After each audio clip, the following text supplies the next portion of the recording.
رمضان المبارک تمام مہینوں کا سردار ہے۔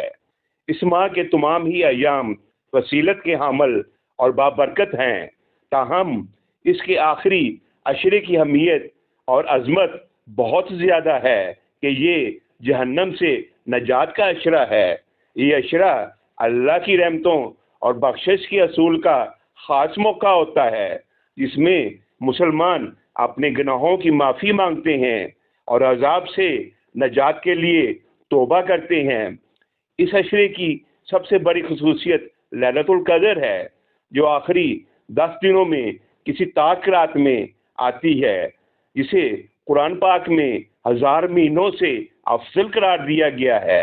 نبی کریم نے فرمایا، جس نے امان اور اخلاق کے ساتھ لیلۃ القدر میں قیام کیا، اس کے سابقہ گناہ معاف کر دیے جاتے ہیں۔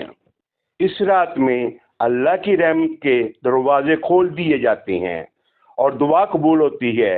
مسلمان اس رات میں رب سے بخشش، عافیت اور دنیا اور آخرت کی بھلائی کی دعائیں کرتے ہیں، اور اس رات کی عبادت انسان کو بے شمار برکتیں عطا کرتی ہے۔ لیلۃ القدر میں اللہ تعالیٰ کی رحمت کا دروازہ کھلتا ہے اور اللہ اپنے بندوں کو معاف کر دیتا ہے جو اس رات میں دعا کرتے ہیں اور اپنے گناہوں سے توبہ کرتے ہیں۔ اس رات میں قرآن کا نزول بھی ہوا تھا، اور یہ رات مسلمانوں کے لیے انتہائی مبارک اور عظمت کی حامل ہے۔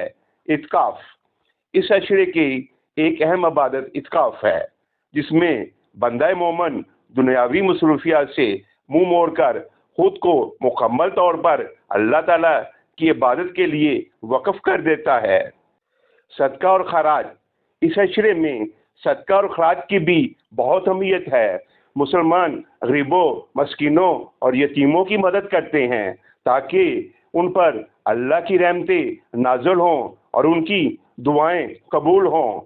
عشرے کی آخری رات، ماہ رمضان کی آخری رات، یعنی عید الفطر کی چاند رات، ہمارے ہاں شور شرابے، بے مقصد گھومنے پھرنے یا عید کی تیاریوں کے لیے مارکیٹوں کے چکر لگانے کے لیے مختص ہے۔ حالانکہ اگر ہمیں اس کی اہمیت اور وسیلت سے آگاہی ہو تو اسے یوں فضول کاموں میں ضائع نہ کریں۔ حدیث مبارک میں اس رات کو لیلۃ الجائزہ یعنی انعام ملنے کی رات کہا گیا ہے۔ یہ رات دراصل مزدوری ملنے کی رات ہے۔ اللہ تعالیٰ کی طرف سے اس رات بندوں کو پورے رمضان کی مشقتوں اور قربانیوں کا صلہ ملتا ہے۔ آخری عشرے کی دعا اللہم اجرنی من النار، یعنی اے اللہ ہمیں جہنم کی آگ سے بچا، آمین۔ ماہ رمضان کا آخری عشرہ 21 رمضان سے شروع ہو جائے گا، اور اس مبارک ماہ کے 9 یا 10 روز ہی باقی رہ جائیں گے۔ پھر یہ بھی علم نہیں کہ اگلے برس یہ بابرکات ساعتیں نصیب بھی ہوگی یا نہیں، تو اب بھی موقع ہے کہ اپنے رب سے مغفرت اور اس کی رحمت طلب کی جائے، گڑ گڑا کے اپنے گناہوں کی معافی مانگی جائے، اور اس سے بڑھ کر معاف کرنے والا کون ہے؟ خاص طور پر طاق راتوں کا بیشتر یا زیادہ حصہ اللہ تعالیٰ کے سامنے قیام، رکوع اور سجود میں گزارنے کی کوشش کرنی چاہیے، تاکہ ہم بھی ان خوش نصیبوں میں شامل ہو سکیں جنہیں اس ماہ کے اختتام پر جہنم سے نجات کا پروانہ دیا جاتا ہے، آمین۔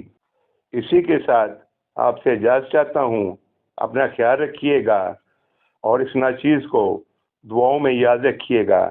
اللہ نگہبان۔